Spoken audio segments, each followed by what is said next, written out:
Je voudrais parler des, des outils qui sont disponibles pour jeter un coup d'œil, je dirais en passant à l'état du système, se rendre compte un peu de ce qui se passe.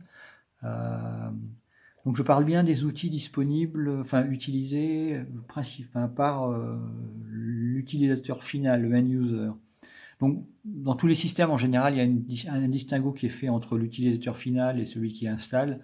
Bon, celui qui installe, il a la connaissance et il va modifier tous les paramètres de configuration, même les plus obscurs, alors que l'utilisateur final, lui, il n'est pas censé voir cette complexité. Il a accès principalement à des informations de type status, un peu de statistiques, et il va pouvoir faire un minimum de configuration, mais vraiment pour des paramètres qui font du sens pour être configurés un peu au jour le jour. Donc pour l'instant, là, je vais m'occuper, enfin, je vais parler des outils destinés au end user, hein, donc en français l'utilisateur final. Donc, ils sont plusieurs, c'est des utilisateurs finaux, malgré que je ne suis pas sûr que ce soit toujours le cas. Et donc je me focalise sur cette population. Sur cela, en fait, j'ai déjà fait des vidéos qui parlent un peu de ces outils-là.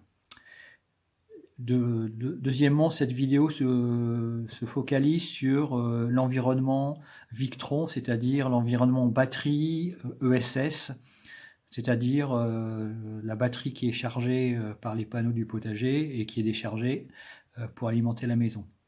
Il y a d'autres outils, parce que c'est d'autres fabricants, pour le chargeur de bagnole et pour les panneaux en autoconsommation en phase. Je ferai d'autres vidéos là-dessus. Mais pour l'instant, je parle vraiment de l'aspect un peu batterie et alimentation de la maison par la batterie. Donc il y a deux outils en fait qui sont disponibles.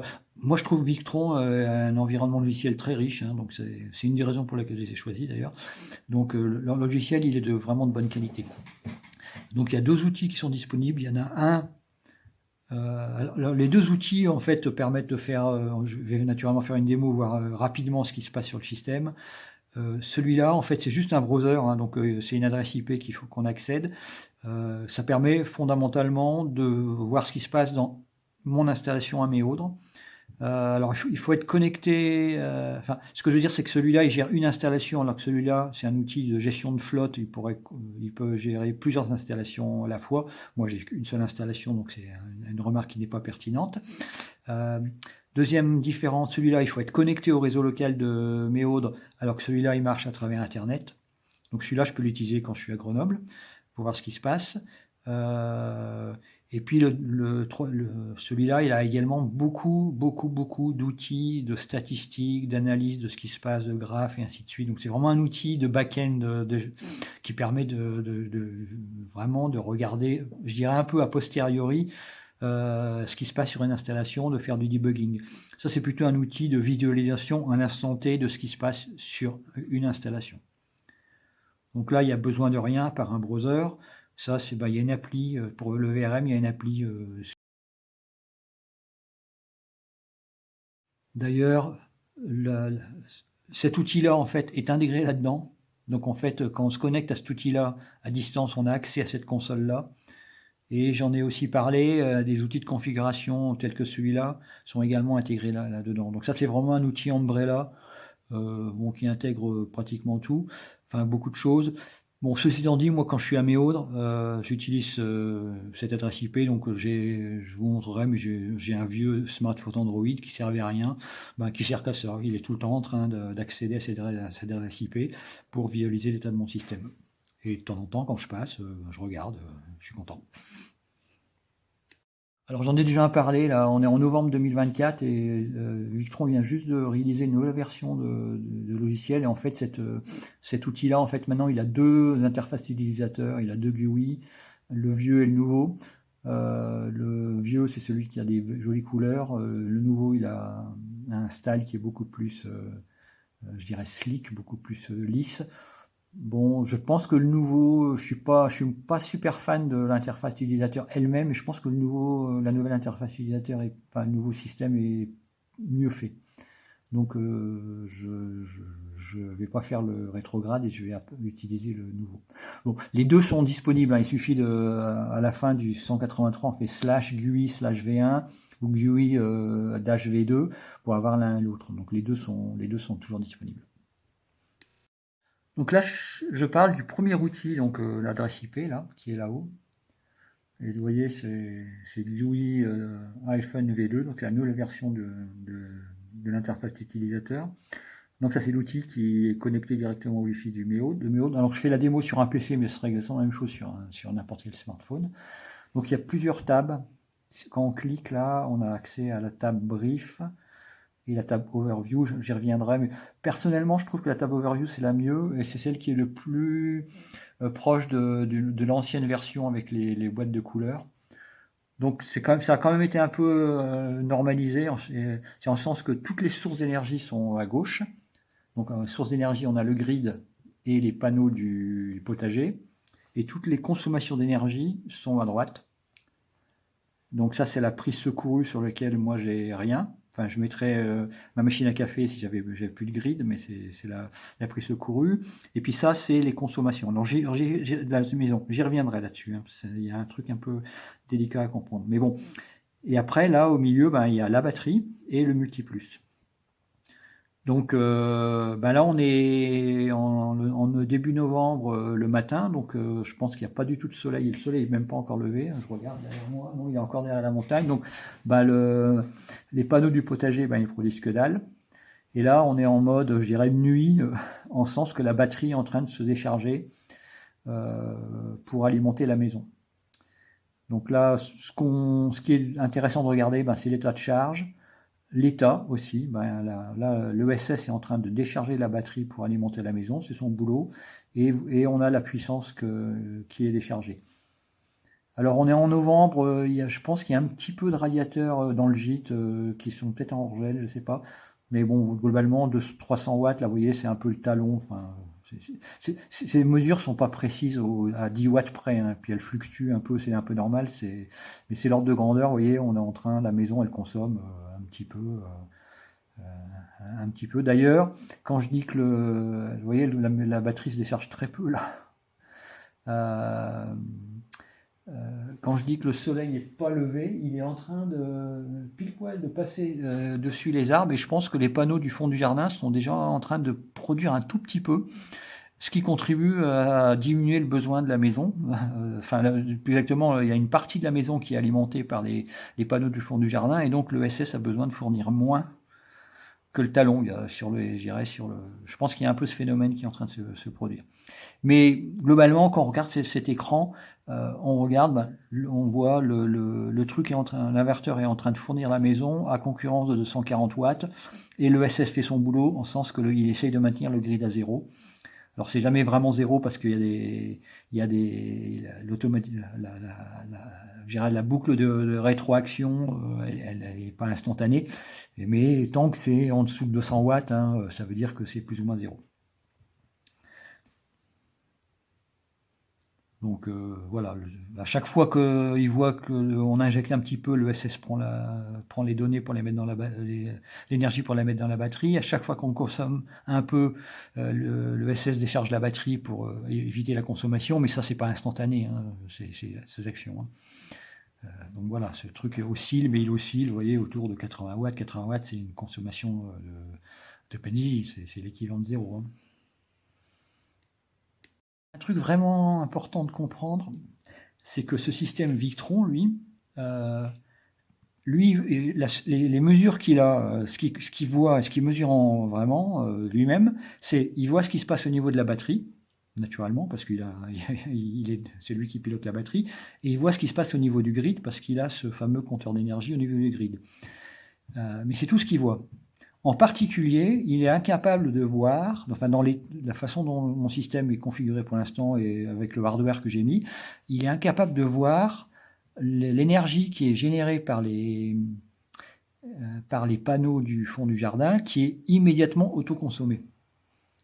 C'est-à-dire que pour le Victron, là, si les panneaux générés du fond du jardin généraient 1000 watts, qui étaient immédiatement autoconsommés par la voiture, pour lui, c'est la même chose que les panneaux produisent 2000 watts et l'énergie est immédiatement autoconsommée par la voiture. Tout ce qui est immédiatement autoconsommé par la maison, alors que ça soit dans un four, dans un radiateur, dans n'importe quoi, mais tout ce qui est produit par les panneaux, par les micro-onduleurs en phase et immédiatement autoconsommé, ce système ne le voit pas.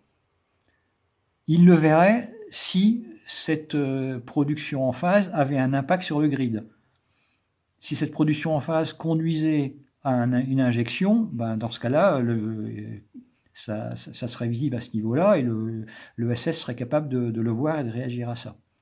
Mais tant que l'énergie en phase est immédiatement autoconsommée par la maison, ben ce flux d'énergie il est complètement interne à la maison et l'emphase ne le voit pas. C'est pour ça que là, c'est censé être la consommation de la maison. Cette information, en fait, elle exclut toute l'énergie immédiatement autoconsommée. Voilà, faut le savoir. Donc, en général, je regarde, je peux regarder ça, mais c'est pas très pertinent. Moi, je regarde cet écran pour voir est-ce que mon système fonctionne et est-ce que à quel niveau de fonctionnement il est en train de fonctionner. Vous voyez là, vient de passer en bulk charging. Je pense que ce qui se passe, c'est que les panneaux, voilà, le soleil est sorti. Le soleil est sorti, donc je dirais les panneaux en phase sont suffisants pour commencer à alimenter la maison. Les quelques charges, là je pense qu'il y a juste le frigo, le congèle, la box et ainsi de suite. Donc je suis juste à la limite où je veux dire le système en phase est en train de prendre la main et il n'y a plus besoin de décharger la batterie. On est en train de sortir du mode nuit. Et que si j'attendais, alors bon, naturellement, ça se passe pas comme ça d'un coup, mais si je présume que, bon là, il est 8h14 du matin le 5 novembre, le jour des élections américaines. Oh là, putain, on croise les doigts. Mais si je regarde ce truc-là dans une heure, ben, probablement la batterie va pas être déchargée. Parce que alors le fait que effectivement je regarde derrière moi, il y a du soleil. Lui il reste à zéro. En fait, ces panneaux du potager, ils sont orientés de telle façon à ce qu'ils commencent à produire un peu plus tard que les panneaux du fond du jardin. Il y a un problème d'ombrage, il y a un problème d'orientation. Voilà. Il faut aussi que pour que ces panneaux commencent à fonctionner, il faut un minimum d'illumination. Donc voilà, ça c'est pas anormal qu'ils soient toujours à zéro. Je pense que d'ici un quart d'heure, une demi-heure, ils commenceront à produire.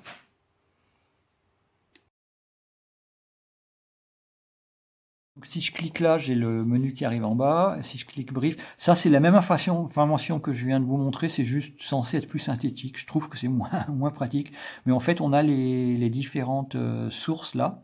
Donc le grid qui est maintenu à zéro par le SS et les solars, les panneaux du potager. On a la consommation et puis on a la batterie. Je trouve que c'est moins parlant parce que moi j'aime bien là d'avoir en fait sur la batterie le niveau de puissance qui est déchargé par la batterie. Je trouve que c'est un paramètre qui est super important.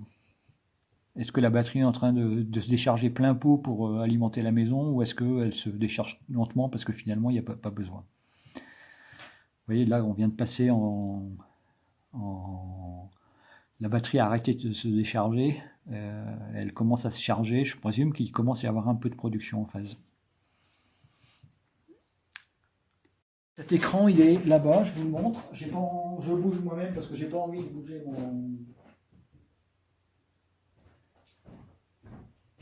j'avais pas envie de bouger mon trépied, donc il est voilà, c'est juste une application, un vieux smartphone Android avec cette URL. Alors, une des bénéfices, des fonctionnalités intéressantes de ce nouveau GUI V2, c'est qu'on peut l'ouvrir sur deux appareils à la fois. Donc, vous voyez, là, il est ouvert sur mon PC, il est également ouvert sur le smartphone Android. Avec le V1, c'était pas possible. Il pouvait être ouvert, l'URL ne pouvait être ouvert que sur un seul appareil à la fois. Avec le V2, on peut le faire sur plusieurs. Si on clique, là on a level. Bon, là pour l'instant, moi j'ai juste un capteur de température, donc pour l'instant il fait 14 dans le gabion.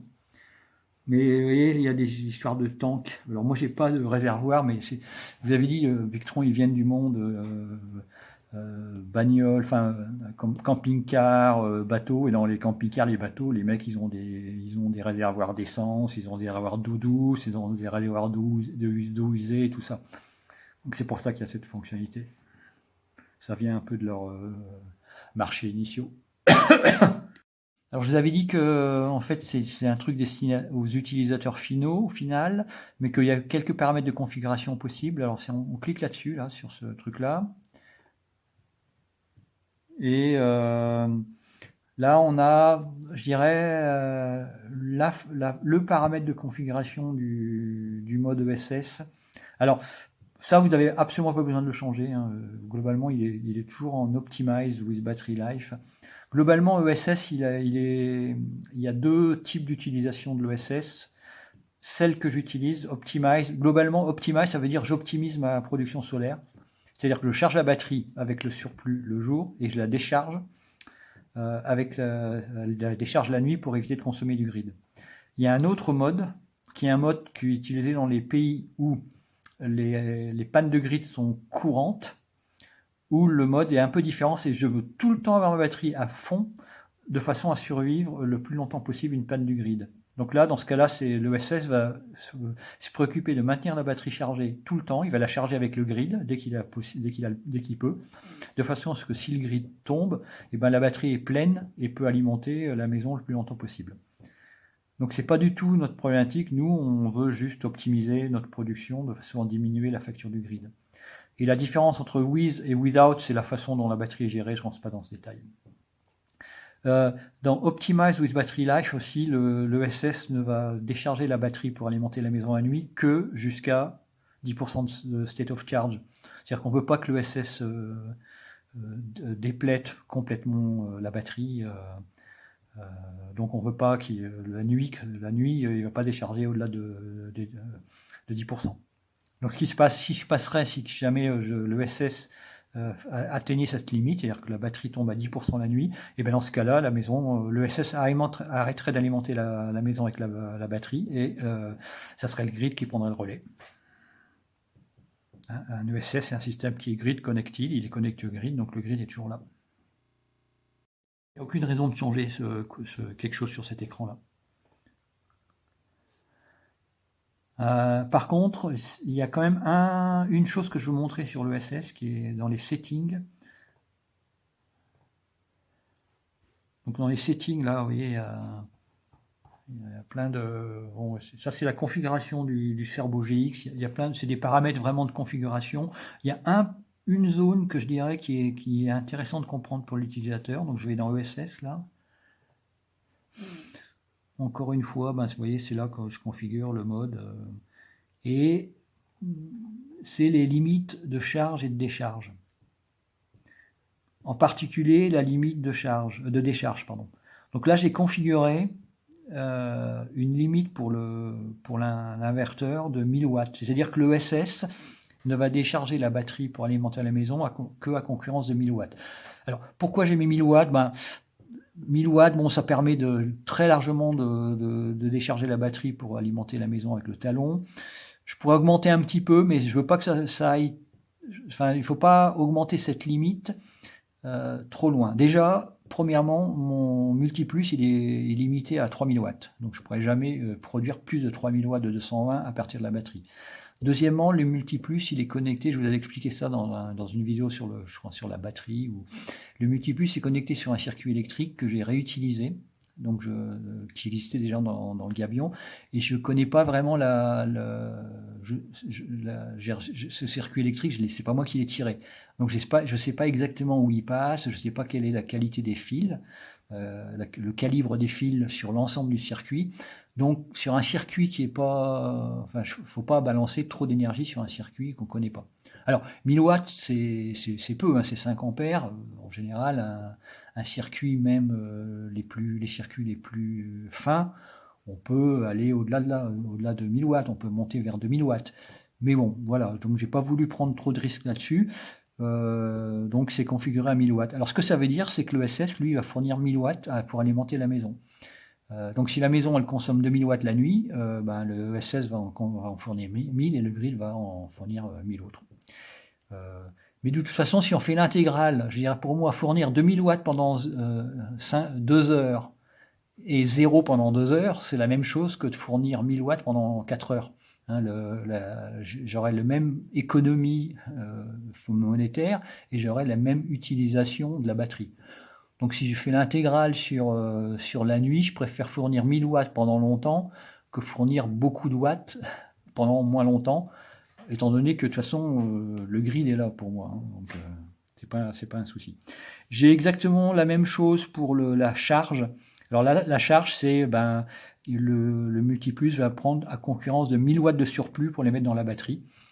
Donc quand je dis que le multiplus se charge au surplus, ben oui, mais à concurrence de 1000 watts, ça je pourrais c'est-à-dire que je pourrais le changer, hein, je pourrais l'augmenter. C'est pour la même discussion que le réseau électrique, le câble électrique que j'utilise, et je l'ai réutilisé. Donc de toute façon, vous vous souvenez, les panneaux en phase, ils fournissent un maximum de 3600 watts de surplus. Le multiplus et la batterie ne va pas absorber tout ce surplus, hein. Donc de toute façon, le surplus, il faut que je gère. Ça, c'est une source de... Le multiplus va pouvoir absorber une partie du surplus. Je pourrais augmenter ça à 1500 watts sans trop de soucis. Mais ce n'est pas la solution pour absorber tout le surplus des panneaux en phase. Et l'autre chose qu'il faut aussi se souvenir, c'est que la batterie de toute façon est chargée dans tous les cas de figure par les panneaux du potager, hein, indépendamment des panneaux en phase. Donc de toute façon, il y a ce chemin de chargement qui est là, qui alimente la batterie dans tous les cas de figure. Donc voilà, je vous ai voulu vous montrer ces deux paramètres, parce que ceux-là, si vous voulez par exemple que la batterie fournisse un peu plus d'énergie la nuit, parce que vous avez des gros appareils, ou le soir parce qu'on voulait alimenter je sais pas, une table de cuisson, ce paramètre peut être bougé. Je n'irai jamais au-delà, je dirais, de 1500 watts, 1600 watts là-dessus. Donc je dirais 1000 watts, c'est une bonne petite valeur. Version précédente du GUI, merde, ah putain. On vient.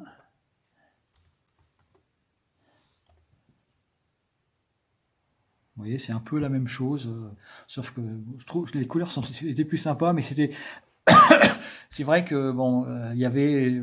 Enfin, là, les charges... Non, pardon. Là, ça, on a une production qui est là, on a une production qui est là, là, on a une consommation, là, c'est une consommation. Donc, les boîtes étaient un peu couleurs différentes, mais c'était un peu disposé un peu n'importe comment. La batterie était sur le côté, voilà. Bon, c'était un peu moins orthogonal. Par contre, ce qui était vraiment bien, c'est que moi je trouve qu'on a perdu, c'est qu'en fait on avait la représentation des LED du Victron, les LED physiques du Victron dans l'interface. Donc ça, on l'a un peu perdu. Mais bon, voilà. Sinon, c'était un peu peau ou prou c'était la même information. Donc j'aurais tendance à dire, on fait fi du passé, hein, on n'est pas des vieux cons. On embrasse le futur et on utilise la nouvelle interface. Donc là, on est un peu plus tard dans la matinée, le soleil est sorti. Par contre, c'est hyper couvert, donc il y a très peu de production, il n'y a pas beaucoup de production. Mais vous voyez, par exemple, là, les panneaux du potager génèrent 200 watts. Par contre, la batterie, elle se charge à 800 watts. Donc la batterie se charge avec plus d'énergie que les panneaux du potager. Ça veut dire qu'elle se charge également avec le surplus du système autoconsommation en phase. Donc naturellement, la batterie se charge avec les deux chemins. Donc ce chemin-là, on voit l'animation, et ce chemin-là. Donc si on fait par exemple la différence là, entre 1000 watts et 300 watts, là il y a les nuages qui passent, donc naturellement ça évolue au fur et à mesure. Donc alors, si je faisais par exemple 1000 watts moins 300 watts, donc ça ferait 700 watts, donc il y aurait 700 watts qui vient du système en phase, ce qui voudrait dire plus ou moins que le système en phase est en train de générer 1000 watts de production. Il y en a 300 watts qui vont dans la maison, le talon, et les 700 watts qui vont pour charger la batterie et qui s'additionnent au flux qui vient des panneaux du jardin, des potagers. Et à tout moment, le système ESS va maintenir cette valeur proche de 0. Donc là, en ce moment, je vous ai montré tout à l'heure, il la maintenait proche de 0 en déchargeant la batterie pour alimenter la maison. Là, la maison, elle est déjà largement alimentée par les panneaux en phase, et donc il le maintient à 0 en évitant d'injecter, et donc en mettant plutôt le surplus dans la batterie dans ce chemin-là, qui s'additionne avec ce chemin-là. Donc vous voyez là, Le soleil est en train de sortir, donc je suis plutôt en train de charger la batterie à 1000 watts, 500 watts des panneaux et le reste de l'autoconsommation. Donc voilà, pas plus difficile que ça. Et là,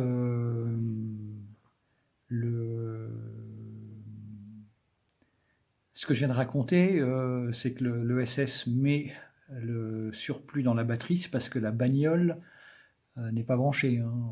De toute façon, là, il y a... Alors, l'interaction entre le surplus de ESS et le surplus de la bagnole, j'y reviendrai, c'est un sujet à part. Mais là, la manip que je viens de vous décrire, c'est parce que la bagnole n'est pas branchée, donc la bagnole n'est pas en train de demander le surplus pour elle-même, hein. Donc le surplus est disponible à l'ESS et l'ESS le met dans la batterie, c'est son boulot. Voilà, une petite anecdote, hein. Quand j'ai tourné ces vidéos, il y a des moments où je me suis dit que la batterie était en train de se décharger un peu plus que ce à quoi je m'attendais. Ça m'avait un peu interpellé. Et finalement, tout s'explique. Donc la veille, j'avais passé l'après-midi à l'ouest, torse-poil à bouquiner au soleil. Mais le soir, j'avais oublié de refermer la porte du gîte. Donc le gîte s'était refroidi et le radiateur du gîte s'était mis en hors-gel. Ce qui expliquait pourquoi le matin, quand j'ai fait ces vidéos, il y avait un petit peu de hors-gel du gîte qui était en train de pomper la batterie. Et voilà. Donc en regardant le niveau de décharge de ma batterie, je me suis rendu compte que la porte du gîte était ouverte. Et ça, c'est vraiment le progrès.